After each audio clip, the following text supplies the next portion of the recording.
कि प्रश्नों के उत्तर समाज को डॉक्टर और नेता दिया करते हैं। डॉक्टर का भी वही कार्य है, प्रश्नों के उत्तर। अगर मरीज को कोई पीड़ा है कि मुझे क्या तकलीफ़ है, क्या बीमारी है, उसका हम लोग उत्तर खोजने का प्रयास करते हैं कि आपको ये बीमारी है, ये दवा लगेगी और सुधार होगा। और प्रश्न के जो सामाजिक प्रश्नों के उत्तर देते हैं वो नेता हुआ करते हैं। तो डॉक्टर और नेता समाज के दो पहलू को छूते हैं, लेकिन काम एक ही है। तो मुझे ऐसा प्रतीत होता है कि अगर मैं समाज के लोगों का चिकित्सा के अतिरिक्त कुछ और दुख दर्द बांट लूं तो शायद उनको और सहूलियत हो जाएगी। तो मैं सेवा का कार्य करता हूं, चुनाव लड़ने के लिए नहीं कर रहा हूं। चुनाव मेरी कोई प्राथमिकता नहीं रही। देखिए, मैं या कोई भी भारतीय जनता पार्टी का अगर स्थानीय कार्यकर्ता जिसकी छवि स्वच्छ हो, पढ़ा लिखा हो, ऐसा व्यक्ति अगर इस क्षेत्र में आएगा तो ये भाजपा का गढ़ रहा है, इससे अवश्य सीट निकलेगी, बशर्ते कि अगर उम्मीदवार का चयन सही रहा और भाजपा के सिंबल से वो लड़ा। पार्टी अगर टिकट देती है तो ये 100% चुनाव जीतेगा। तो मुझे भी निमंत्रित किया और वहाँ भोला बाबू से मुलाकात हो गई और भोला बाबू ने तुरंत कहा कि अरे आप नैनी जोर के हैं तो हम आपके गांव को एडॉप्ट करेंगे, गोद लेंगे और उसमें विकास का जितना काम आप कहिएगा कर देंगे, आप मेरा कार्यक्रम रखिए। अब बस वो दिन और आज का दिन हम लोग लगातार संपर्क में रहे। सर अमेरिका चले गए थे बीच में 10-15 दिन के लिए, उसके लिए कुछ विलम्ब हुआ, तैयारियों के लिए भी समय की आवश्यकता थी और इनका उस दिन तो बातचीत हुई, परिचय हुआ। पहले परिचय में इन्होंने इतनी बड़ी बात कही, लेकिन पहले से हम लोग जान रहे हैं कि इन्होंने कितना कार्य किया है मगध के क्षेत्र में, विशेष करके जहानाबाद, अरवल, नालंदा, नवादा। और इनकी इतनी ख्याति है अपने ये CSR फंड के कामों के लिए कि इन्हें दूर दूर से, इसके बाद इनको बांका जिला में जाना है, वहाँ उनका कार्यक्रम है। उसके बाद नवादा में है, वहाँ की जो विधायिका जी हैं उनके यहाँ कार्यक्रम है। तो हर हफ्ते प्राय हर रविवार को अगर ये बिहार में उपलब्ध है तो इनका प्रायः किसी न किसी जिला में कार्यक्रम लगा रहता है। ये जहाँ भी जाते हैं, जो अभावग्रस्त पंचायतें हैं, ग्राम हैं, उनका ये उसको एडॉप्ट करते हैं और विकास की अनेकों योजनाएं हैं, जैसे कि सारे वार्ड में पेयजल के लिए बढ़िया चापाकल की व्यवस्था, लाइट के लिए सोलर लाइट जो कि ग्रीन लाइट भी है उसकी व्यवस्था, बच्चों के लिए स्टडी किट, बैग और स्पोर्ट्स किट इत्यादि वितरण करना, स्कूलों में स्मार्ट क्लासरूम बनाना, शौचालय की मॉड्यूलर शौचालय की व्यवस्था। अगर कोई गैर मजरूआ जमीन सरकार की तरफ से NOC के साथ उपलब्ध कराई जाए तो ये विवाह भवन बनवा देते हैं ताकि गांव की एक बड़ी समस्या का समाधान हो। विद्यालयों में पुस्तकालय बनाना, गली नली का निर्माण, तो ऐसे अनेकों, या एम्बुलेंस या अस्पताल। तो हमारे गांव में आप देख रहे सर कि इतना बड़ा गांव है, 2 पंचायत का गांव है। साथ ही साथ हमारी विधानसभा के लगे अन्य महत्वपूर्ण गांव जैसे डुमरी पंचायत है, सिमरी है, गाय घाट है, चंदा पंचायत है और भदवर। इन 6-7 पंचायत का नाम मैंने टूना जी को भी नोट कराया था और मैं आपसे निवेदन करूंगा कि आप इस मंच से हमारे गांव के अतिरिक्त इन पंचायतों को भी आप गोद लें और गोद लेकर घोषणा करें और आपका जो ये CSR फंड से जो फंड आएगा गांव के एक एक लोग तक सीधा पहुंचेगा और इस योजना से लाभान्वित होंगे लोग। और इससे आपका और आपके जो पूजनीय बड़े भाई हैं किंग महेंद्र जी, जिनको हम लोग बचपन से जानते हैं सम्मान के साथ कि किंग महेंद्र जी जहानाबाद की धरती के एक बड़े ही बहुत बड़े महापुरुष हुए हैं, उनकी ख्याति मगध से निकलकर शाहाबाद में भी गांव-गांव तक पहुंचेगी, ऐसा मेरा पूर्ण विश्वास है। इस धरती पर हम लोगों ने जो भी व्यवस्था की, आपके स्वागत का प्रयास किया, कुछ कमी रही होगी, त्रुटि रही होगी तो उसके लिए हम क्षमा प्रार्थी भी होंगे, लेकिन हम चाहेंगे कि जो विकास कार्य होगा आपको हम लोग फिर बुलाएं, आपको फिर सम्मानित करें और आपके इस विकास का जो ये दान पत्र है इस क्षेत्र के लिए सदा खुला रहे और यहाँ के लोगों के विकास में आपका योगदान ऐसा हो कि यहाँ के बच्चे बच्चे की जुबान पर आपका और आपके पूजनीय बड़े भाई का नाम रहे। तो मैं भोला बाबू के इस कार्यक्रम के लिए इस मंच पर इतनी भीषण गर्मी में इस प्रांगण में उपस्थित हमारे गांव के एक एक बड़े भाई, छोटे भाई, दादा, बाबा, चाचा, सब लोगों को मैं हृदय से धन्यवाद देता हूं कि आप इतनी भीषण गर्मी में भी आए, इस कार्यक्रम को आपने सफल बनाया। साथ ही हमारे इस पूरे क्षेत्र के विधानसभा के और जिले के भी अनेक वरिष्ठ सहयोगी, भारतीय जनता पार्टी के कार्यकर्ता, NDA के वरिष्ठ सहयोगी आए हैं, इस कार्यक्रम को सफल बनाया। आप लोगों को अनेक अनेक धन्यवाद। अब मैं चाहूँगा कि हमारे जो हरिराम तिवारी जी हैं इस कार्यक्रम में विलम्ब नहीं करते हुए, चूँकि हम लोग काफ़ी व्याकुल है भोला बाबू को सुनने के लिए कि वो हमारे लिए क्या कुछ कहते हैं, हमारे लिए वो क्या लेकर आए हैं, हम सुने और लाभान्वित हों। बहुत बहुत धन्यवाद। हमारे साथ बातचीत करने के लिए सत्यप्रकाश तिवारी मौजूद हैं, जो कि आई स्पेशलिस्ट हैं, डॉक्टर हैं, समाज सेवी हैं। हम उनसे बातचीत करेंगे और CSR के बारे में समझने की कोशिश करेंगे। सर, आपका फर्स्ट बिहार में सबसे पहले बहुत स्वागत है। धन्यवाद, बहुत बहुत धन्यवाद। जिस तरीके से CSR के तहत उमेश शर्मा जी जो हैं वो लगातार बिहार में डेवलपमेंट की बात कर रहे हैं और बिहार के जितने भी लोग हैं, युवा हैं, जो बच्चे पढ़ने लिखने की कोशिश कर रहे हैं, उनको सारी चीज़ें हैं उनको उपलब्ध कराने की कोशिश कर रहे हैं। क्या ये सफल हो पाएगा? जी बिल्कुल, क्यों नहीं सफल हो पाएगा। जैसा कि हम देख रहे हैं कि समाज में आवश्यकताएं अनंत हैं और संसाधन सीमित है सरकार के पास भी। विशेष करके कुछ ऐसी चीज़ें हैं जो कई बार सरकारी योजनाओं में सम्मिलित नहीं हो पाती है। तो ये सरकार भी चाहती है कि जो बड़े इंडस्ट्रियलिस्ट हैं जिनका CSR फंड है वो इन योजनाओं पर खर्च करें, क्योंकि वो लगातार समाज से संवाद की स्थिति में है। तो जब भी ये आइडेंटिफाई होता है कि अच्छा ये आवश्यकता है जो किसी सरकारी योजना में नहीं आता है, लेकिन ये करने से समाज को लाभ प्राप्त होगा, तो ऐसी चीज़ों के लिए ही ये कॉरपोरेट सोशल रिस्पॉन्सिबिलिटी सिस्टम बना हुआ है, जिसमें वो अपने CSR फंड के थ्रू गांव में छोटी बड़ी जो भी विकास की योजनाएं हैं वो कराते हैं और इसका सीधा लाभ जनता तक मिलता है। आप ब्रह्मपुर विधानसभा क्षेत्र से अभी आप चुनाव लड़ने जा रहे हैं, तो सबसे पहला सवाल कि डॉक्टर को भगवान की संज्ञा दी जाती है, तो राजनेता बनने का कैसे सपना आया?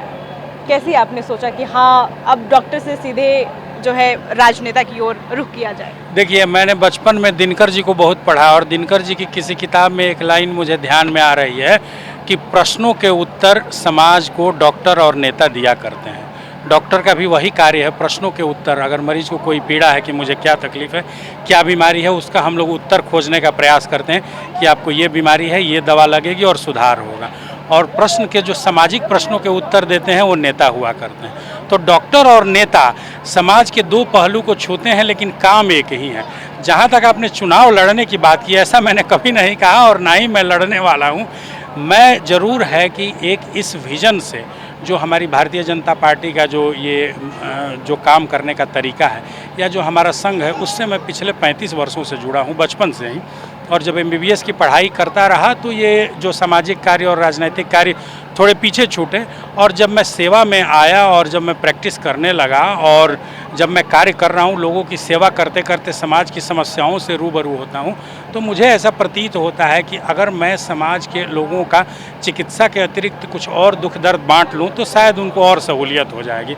तो मैं सेवा का कार्य करता हूँ, चुनाव लड़ने के लिए नहीं कर रहा हूँ। चुनाव मेरी कोई प्राथमिकता नहीं रही, क्योंकि यही मेरा गांव है, यही जन्मभूमि है, इसी घर में मैं पैदा हुआ, पढ़ा लिखा, बढ़ा, और इस समाज में बढ़ के मैं आज अगर पटना पहुँच गया हूँ तो इसमें इस गांव का भी योगदान है।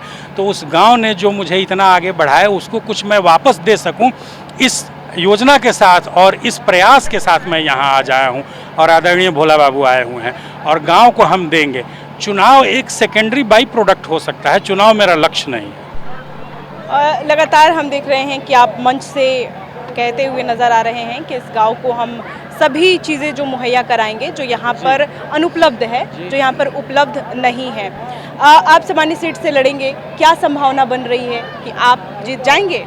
देखिए, मैं या कोई भी भारतीय जनता पार्टी का अगर स्थानीय कार्यकर्ता जिसकी छवि स्वच्छ हो, पढ़ा लिखा हो, ऐसा व्यक्ति अगर इस क्षेत्र में आएगा तो ये भाजपा का गढ़ रहा है, इससे अवश्य सीट निकलेगी, बशर्ते कि अगर उम्मीदवार का चयन सही रहा और भाजपा के सिंबल से वो लड़ा। आपका चुनावी एजेंडा क्या रहेगा? किन मुद्दों को आप प्राथमिकता देंगे? शिक्षा और विकास, यही दो चीज़ें हैं। लोगों का विकास हो, सारे बच्चे पढ़े लिखे शिक्षित हों और इस क्षेत्र को हम लोग पटना की तरह विकसित करें, बक्सर एक विकसित जिले के रूप में जाना जाए, यही मेरा लक्ष्य है। अगर आप जीतते हैं तो 100 दिन का आपका रोड मैप क्या होगा?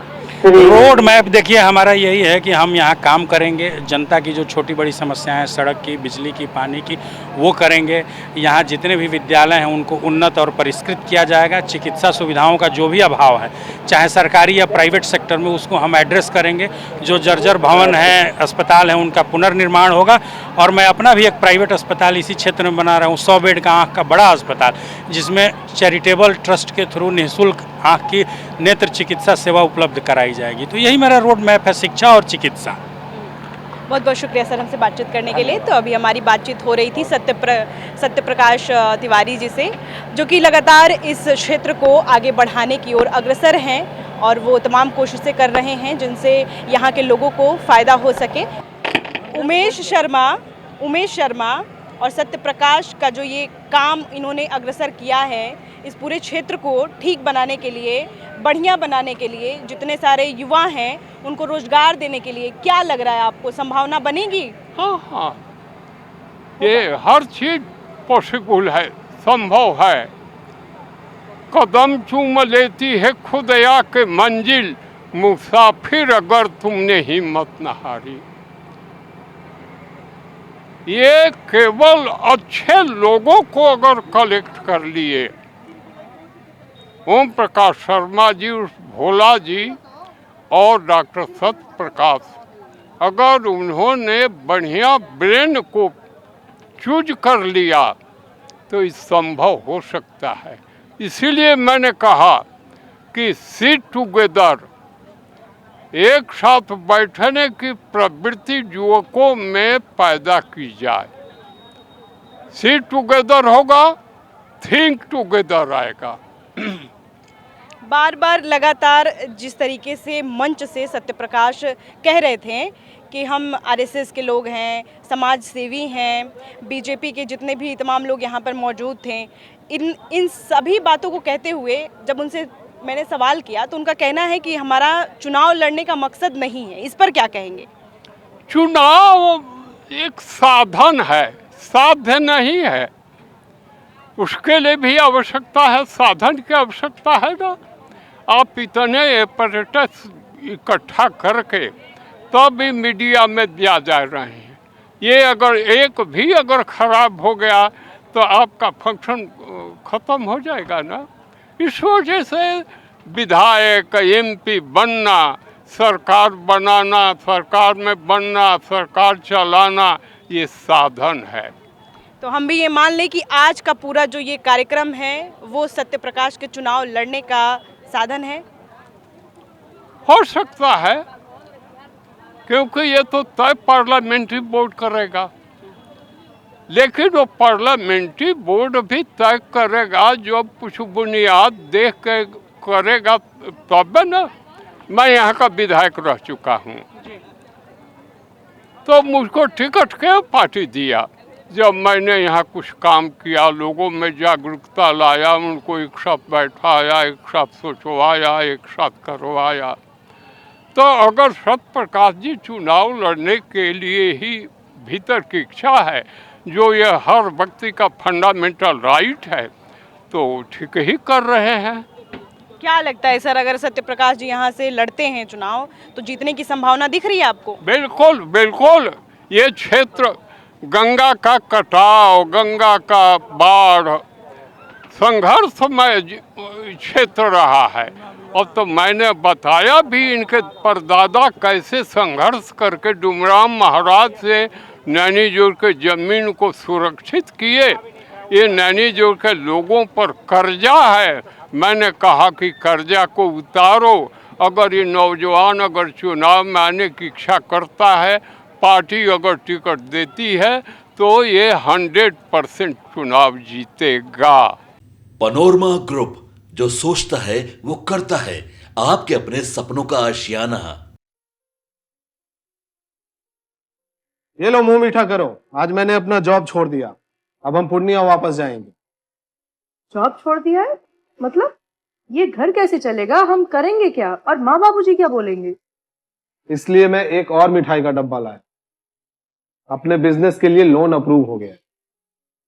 अरे लोन अप्रूव हो गया वो तो ठीक है, लेकिन पूर्णिया में हम रहेंगे कहाँ? अपना घर भी तो नहीं है वहाँ। इसलिए तो एक और मिठाई का डब्बा अलग से लाया हूं। हमने पूर्णिया में घर ले लिया है, पूर्णिया के ई होम्स पैनोरमा में। पूर्णिया में पैनोरमा ग्रुप लेकर आए हैं ई होम्स पैनोरमा। बड़ा घर, आलीशान जिंदगी और अत्याधुनिक सुविधाओं के संग। अरे अरे, अब क्यों मुंह मीठा करवा रही हो? क्योंकि हम घर वापसी जो कर रहे हैं। घर वापसी की खुशी पूर्णिया में ई होम्स पैनोरमा के संग।